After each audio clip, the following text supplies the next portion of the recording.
Oggi Verona è città universitaria grazie a un lavoro che abbiamo fatto insieme per consolidare i rapporti con le istituzioni e le imprese del territorio. Così, venerdì 7 febbraio nell'Aula Magna del Polo Zanotto, il magnifico rettore Pier Francesco Nocini ha aperto l'inaugurazione del 42esimo anno accademico dell'Università di Verona.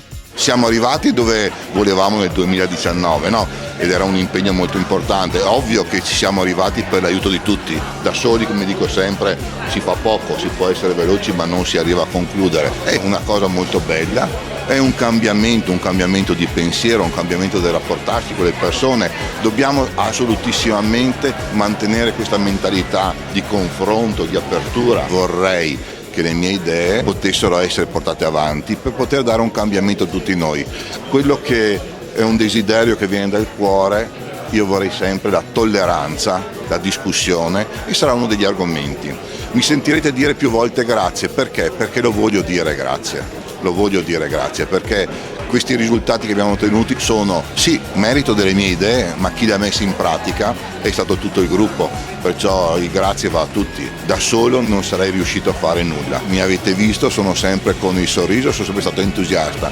Tanti i progetti realizzati dal 2019 a oggi dal rettore e dalla sua squadra. Alcuni saranno portati a termine entro settembre 2025. Per il magnifico rettore resta un sogno da realizzare, quello del campus universitario a Borgo Roma, che nel prossimo futuro, grazie alla collaborazione dell'imprenditore Leonardo Maria Del Vecchio, potrebbe finalmente concretizzarsi. Vogliamo realizzare un sogno insieme, di creare un campus attorno all'università, e cerco di seguire anche un po' quello che è il DNA, la legacy e l'heritage che mi ha lasciato mio padre, e quindi non solo fare business ma anche ridare al territorio e ridare all'Italia quello che si merita, perché un campus per i giovani è qualcosa che l'università si merita, è qualcosa che manca in molte università, e penso che una piazza come Verona se lo meriti. Ospite della cerimonia il cantautore e docente Roberto Vecchioni, che davanti a un'aula gremita ha tenuto la Lectio Magistralis Un grande futuro dietro di noi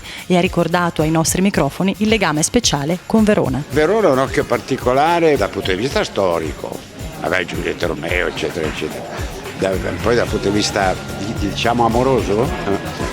Mia moglie è di Verona, trovo che le donne di Verona siano le più belle d'Italia e intelligenti. Poi Verona è una città immensa, nel senso che l'interno piccolo è un gioiello, ci vengo sempre con piacere. 2 i laureandi ad honorem che hanno ricevuto il titolo accademico dal rettore Nocini. L'imprenditore Luca Cordero di Montezemolo ha raccontato la storia di successo di Italo, il suo impegno di cuore in Talenton, e ha voluto mandare un messaggio alle studentesse e agli studenti dell'Ateneo. Fin da bambini sognare, avere dei sogni, avere delle idee, avere delle aspettative e poi fare di tutto per realizzare i propri sogni. Però oggi c'è una grande competizione, quindi ai giovani direi cercate di realizzare dei sogni, ma cercate di essere i più bravi, con impegno, con determinazione, con creatività e anche con la voglia di rischiare, perché bisogna anche rischiare. Credo che ci siano oggi delle possibilità straordinarie, io le ho avute e sognavo da bambino le macchine e i treni, ci sono riuscito. Ai ragazzi e alle ragazze ha parlato anche il presidente del CONI Giovanni Malagò, sostenitore del progetto per le scienze motorie in ambito di didattica e ricerca dell'Ateneo e primo laureato del corso in management delle attività sportive innovative e sostenibili. Ne parlerò durante la mia chiacchierata con gli studenti.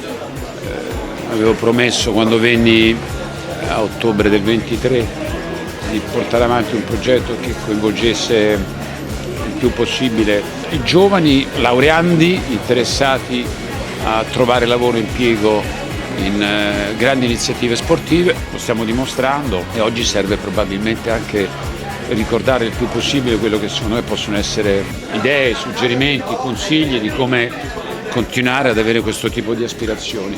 Ospiti anche Federica Pellegrini e Sara Simeoni, rappresentanti dello sport italiano a livello mondiale. Pellegrini ha sottolineato il ruolo centrale di Verona alle prossime Olimpiadi. Si parla molto di business legato allo sport, è così. Stiamo crescendo molto con i risultati dei nostri ragazzi, ovviamente cresce anche il business che può portare lo sport e questo credo faccia solo bene allo sport. L'Olimpiade arriva una volta sola, questa occasione può arrivare una volta sola e veramente bisogna essere pronti perché tutto il mondo ci starà a guardare, soprattutto nelle cerimonie di apertura e chiusura delle Olimpiadi e apertura delle Paralimpiadi che saranno fatte appunto in Piazza Braia all'Arena di Verona. Bisogna essere pronti, questo lo auguro alla città, dobbiamo perché ci guarderà tutto il mondo.